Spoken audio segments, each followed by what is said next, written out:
Hello everyone, मैं शशांक भारद्वाज आज आपके लिए लेकर आया हूं संविधान के कुछ इंपॉर्टेंट आर्टिकल जो कि एग्जाम पॉइंट ऑफ व्यू से बहुत ही इंपॉर्टेंट है। तो चलिएगा शुरू करते हैं। और शुरू करने से पहले आपसे एक निवेदन है, अगर आप मेरे चैनल पर नए हैं तो मेरे चैनल को सब्सक्राइब कीजिए और वीडियो को लाइक एंड शेयर करना ना भूलें। ओके, तो पहले मैं आपसे ये बता दूं इस वीडियो को हम कैसे सीखने वाले हैं। क्या सीखने वाले हैं कि मैं आपसे बताता हूं कि मैं यहाँ एक आर्टिकल नंबर लिखूंगा और फिर उसमें मैं बताऊंगा कि उस आर्टिकल में डिटेल क्या है। ओके, तो इस पॉइंट को हम ऐसे सीखेंगे कि आर्टिकल के साथ उसकी उसमें क्या लिखा हुआ है, क्या बात है, वो आपको जानना है। ओके, इस तरह से मैं आर्टिकल लिखूंगा और आप बात को समझते चलेंगे और आप इन आर्टिकल्स को याद कर लेंगे। ओके, तो चलिएगा शुरू करते हैं। फर्स्ट आर्टिकल मैं आपको बता रहा हूं जो कि इंपॉर्टेंट है। सारे इंपॉर्टेंट आर्टिकल मैं बताने जा रहा हूं आपको जो कि एग्जाम में आएंगे। ओके, तो फर्स्ट है हमारा आर्टिकल 76। आर्टिकल 76 में क्या है? आर्टिकल 76 में है attorney general for India.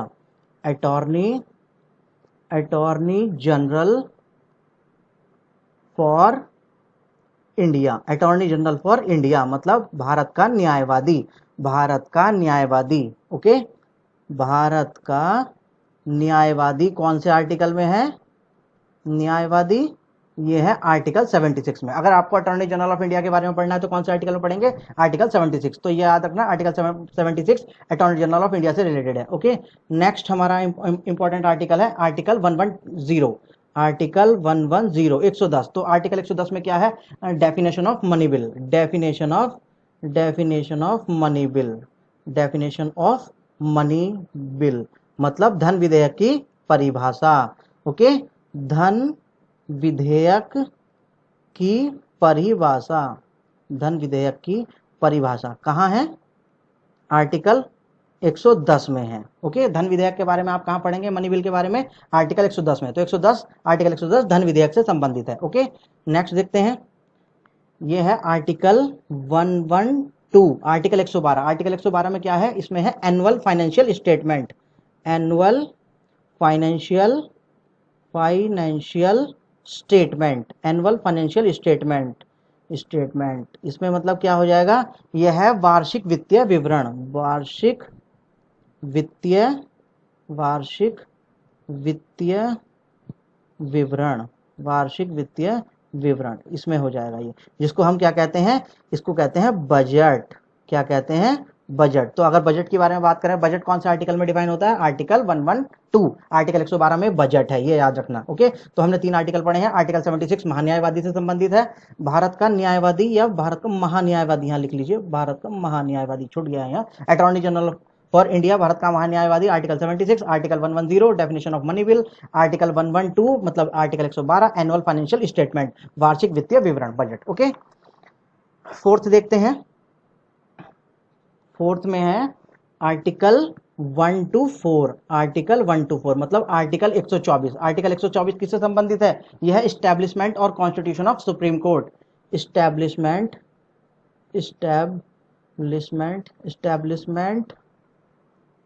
And constitution of supreme court. Okay, उच्चतम न्यायालय से मतलब मैं शॉर्ट में लिख रहा हूं सुप्रीम कोर्ट। उच्चतम न्यायालय से संबंधित है आर्टिकल 124 124। आर्टिकल 124 का संबंध किससे है? उच्चतम न्यायालय से, उसके एस्टेब्लिशमेंट और कॉन्स्टिट्यूशन से। ठीक है, एक आर्टिकल 124 में क्या है? सुप्रीम कोर्ट से संबंधित बातें हैं। ओके, फिफ्थ देखते हैं। फिफ्थ में है आर्टिकल 139। इसमें क्या है? इसमें है power of supreme court to issue writ. Power of supreme court S.C लिख दिया है मैंने सुप्रीम कोर्ट को। Power of supreme court to issues writ जारी करने का सुप्रीम कोर्ट का अधिकार। ओके, ये है रिट जारी करने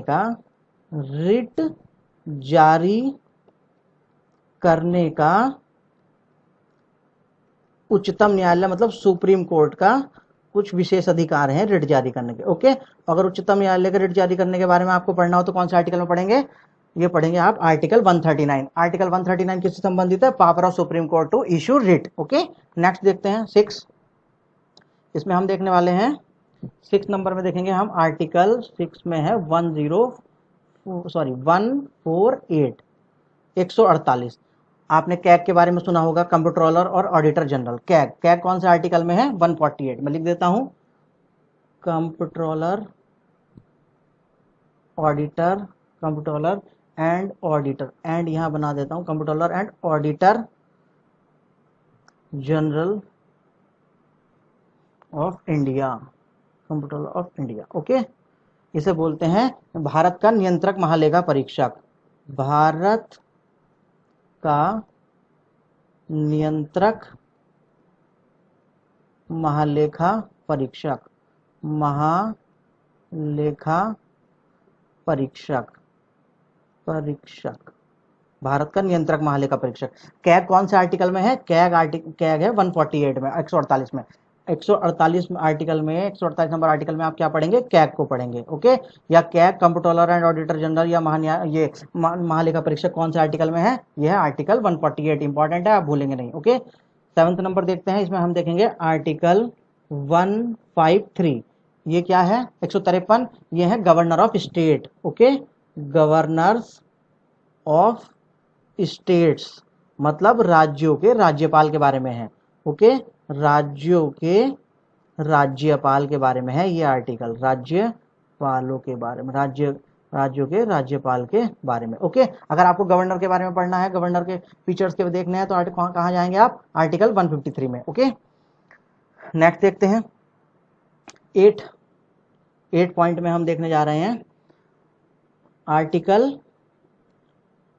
214 आर्टिकल 214 में क्या है? हाई कोर्ट्स हैं। Okay, high courts of state, high courts जो उच्च न्यायालय होते हैं, हाई कोर्ट्स ऑफ स्टेट्स, या हाई कोर्ट्स फॉर भी बोल सकते हैं। High courts for, high court मतलब उच्च राज्यों के लिए उच्च न्यायालय, राज्यों के लिए उच्च न्यायालय, उच्च न्यायालय, राज्यों के लिए उच्च न्यायालय।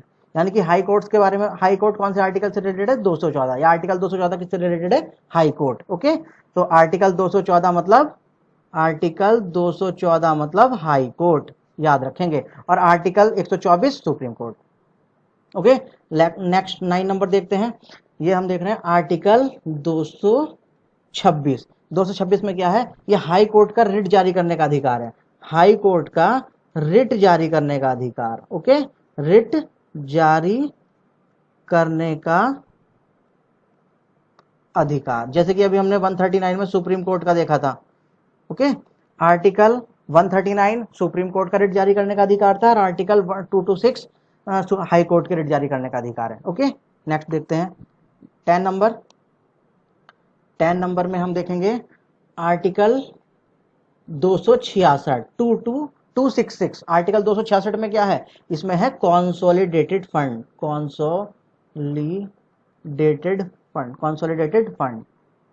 Consolidated fund of India, Bharat की संचित निधि।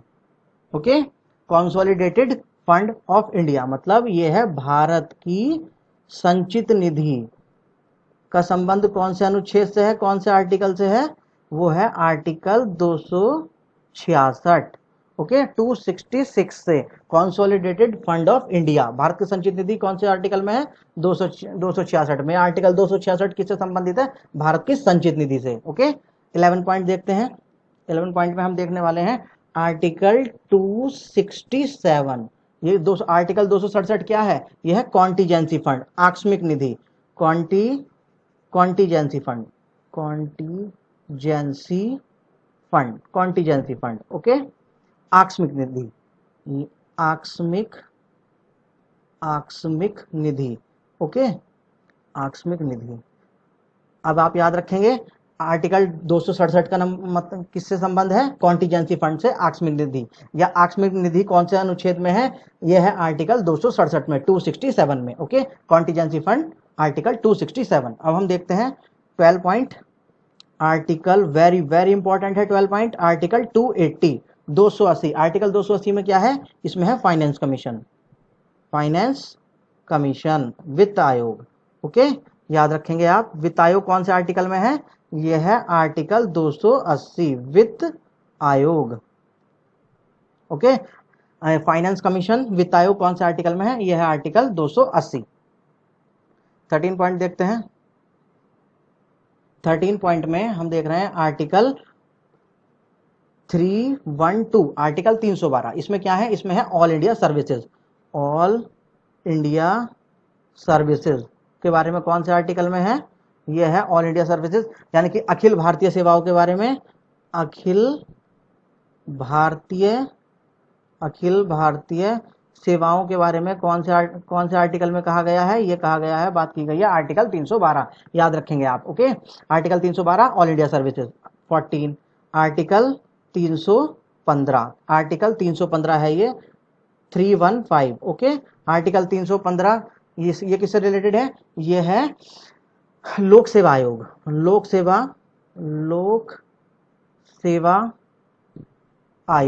सेवा आयोग से संबंधित है। मतलब कहने का है ये public service commission. Public service commission. Okay, public service commission का संबंध कौन से आर्टिकल से है? आर्टिकल 315। एक अगर जनरली बात याद करने के पर्पज से आप इसको याद रखना चाहते हैं तो याद रखना, यूपीएससी कौन से आर्टिकल में है? यूपीएससी आर्टिकल 315 में है। ओके, यूपीएससी आर्टिकल 315 में है। ओके, और आर्टिकल 312 में अखिल भारतीय सेवाएं हैं। तो लोक सेवा आयोग या संघ लोक सेवा आयोग भी कह सकते हैं। संघ लोक सेवा आयोग कौन से आर्टिकल में है जिसे यूपीएससी बोल देते हैं? 315। ओके, नेक्स्ट देखते हैं 15 आर्टिकल 324, 324 आर्टिकल 324। आर्टिकल 324 का संबंध किससे है? यह संबंध है इलेक्शन कमीशन से। इलेक्शन कमीशन जानते हैं आप सब लोग। इलेक्शन कमीशन क्या होता है? जो चुनाव आयोग होता है, जो भारत में चुनाव करवाता है। जितनी भी बड़ी संस्थाएं हैं उनका चुनाव कौन कराता है? Election commission. यह है हमारा चुनाव आयोग, जिसे कह देते हैं हिंदी में निर्वाचन आयोग। निर्वाचन आयोग के बारे में कौन से आर्टिकल में है? यह है आर्टिकल 324 आयोग। ओके, निर्वाचन आयोग। और चीफ इलेक्शन कमिश्नर भी आपको 324 में ही पढ़ने पर मिलेगा। ओके, तो आर्टिकल 324 इलेक्शन कमीशन। यहाँ तीनों आर्टिकल बहुत इंपॉर्टेंट है। Article 312 all India services, article 315 लोक सेवा आयोग मतलब यूपीएससी, और आर्टिकल 324 इलेक्शन कमीशन निर्वाचन आयोग। ओके, 16 पॉइंट में देखते हैं 343, आर्टिकल 343, 343। आर्टिकल 343 में क्या है? Official language of union. Official संघ की राजभाषा।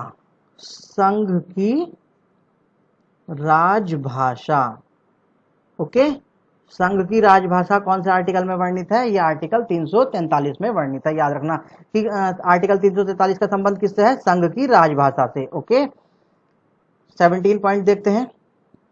आर्टिकल 351, आर्टिकल 351 इसमें क्या बोला है? इसमें बोला है directive for development of the Hindi language. Directive for development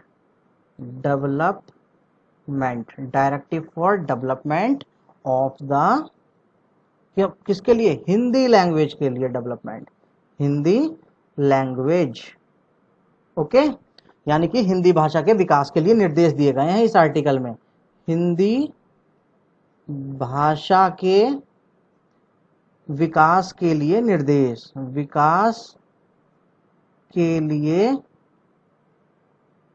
दिए गए हैं। कौन से आर्टिकल में? 351, भूलेंगे नहीं। आर्टिकल 351 किससे रिलेटेड है? यह है हिंदी भाषा के विकास के लिए निर्देश, directives for development of Hindi language. और article 343 official language of union. संघ की राजभाषा क्या होगी वो बताया गया है, जो कि क्या है? हिंदी है। संघ की राजभाषा क्या है? Hindi.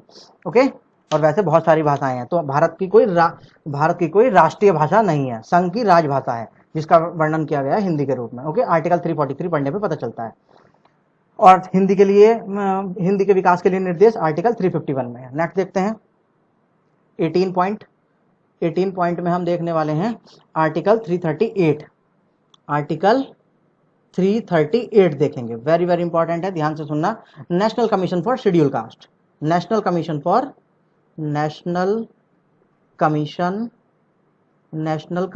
For schedule caste. National commission for schedule caste. Okay, ये हो जाएगा राष्ट्रीय अनुसूचित जाति आयोग, राष्ट्रीय अनुसूचित राष्ट्रीय अनुसूचित जाति आयोग। कौन से आर्टिकल में है?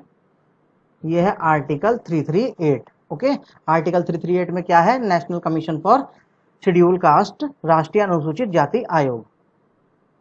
ओके, यहाँ आगे बढ़ते हुए मैं आपसे कुछ क्वेश्चन पूछना चाहता हूं। आप मुझे बताएंगे कमेंट बॉक्स में मैसेज करके कि आर्टिकल 15 और आर्टिकल 17 किससे रिलेटेड है, इनमें क्या बताया गया है? आर्टिकल 15 में क्या बताया गया है और आर्टिकल 17 में क्या बताया गया है? इस चीज को आप मुझे कमेंट्स बॉक्स में मैसेज करके बताएंगे। ओके, ये आपके लिए वर्क हो गया है, जो सेल्फ वर्क है, जो आप मुझे कमेंट बॉक्स में मैसेज करके बताएंगे। ओके, आर्टिकल 15 के बारे में और आर्टिकल 17 के बारे में आप मुझे कमेंट बॉक्स में मैसेज करें। ओके, नेक्स्ट देखते हैं 19 ये एक और इंपॉर्टेंट आर्टिकल है, आर्टिकल 338 ब्लॉक ए सब पॉइंट ए। 338 ए में क्या है? इसमें है नेशनल कमीशन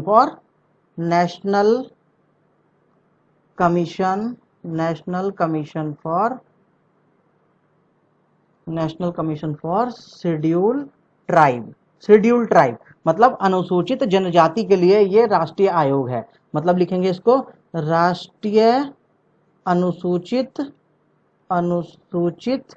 जनजाति आयोग, राष्ट्रीय अनुसूचित जनजाति आयोग। ये इसी के साथ ऐड करके एक पॉइंट 338 के साथ ही एक क्लॉज ऐड करके बना दिया है। आर्टिकल 338 में क्या है? National commission for schedule tribe, राष्ट्रीय अनुसूचित जनजाति आयोग। ओके, अब सबसे इंपॉर्टेंट याद रखेंगे आर्टिकल 368। आर्टिकल 368 का संबंध किससे है? यह है power of parliament to amend the constitution, मतलब संविधान में संशोधन करने की शक्ति।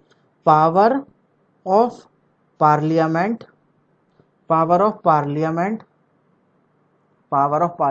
To amend the constitution. Okay, मतलब संविधान में संशोधन करने की शक्ति। संविधान में संशोधन करने की शक्ति। ओके, संविधान में संशोधन करने की शक्ति कौन सी है? मतलब कॉन्स्टिट्यूशनल अमेंडमेंट कौन से आर्टिकल के थ्रू होता है? कर सकते हैं, ये कर सकते हैं आर्टिकल 368। ओके, ये संसद को अधिकार प्राप्त है कि वो संविधान में कुछ संशोधन कर सकते हैं। तो संविधान में संशोधन कौन से आर्टिकल के थ्रू किया जाता है? ये किया जाता है article 368। Very very important, article 368 power of parliament to amend the constitution है, संविधान में संशोधन करने की शक्ति है। ओके, यहाँ 2 आर्टिकल आप मुझे और कमेंट्स बॉक्स में मैसेज करके बताएंगे। आर्टिकल 22 में क्या बताया गया है ये बताएंगे, और ये कौन से वाले पार्ट से रिलेटेड है ये भी बताएंगे। आर्टिकल 22 किस पार्ट से रिलेटेड है कॉन्स्टिट्यूशन के? ओके, और आर्टिकल 29 में क्या डिफाइन किया गया है? ओके, ये आप मुझे 2 आर्टिकल और कमेंट्स बॉक्स में मैसेज करके बताएंगे। ओके, आर्टिकल 22 में कौन से पार्ट में है और इसमें क्या बताया गया है, और आर्टिकल 29 में क्या बताया गया है। ओके, ये सब बातें आप मुझे कमेंट्स बॉक्स में मैसेज करके बताएंगे। ओके, तो आज के लिए इतना ही। आज का वीडियो देखने के लिए आपको बहुत बहुत धन्यवाद। नेक्स्ट वीडियो में मिलते हैं कुछ नए इंपॉर्टेंट टॉपिक्स के साथ, तब तक के लिए धन्यवाद।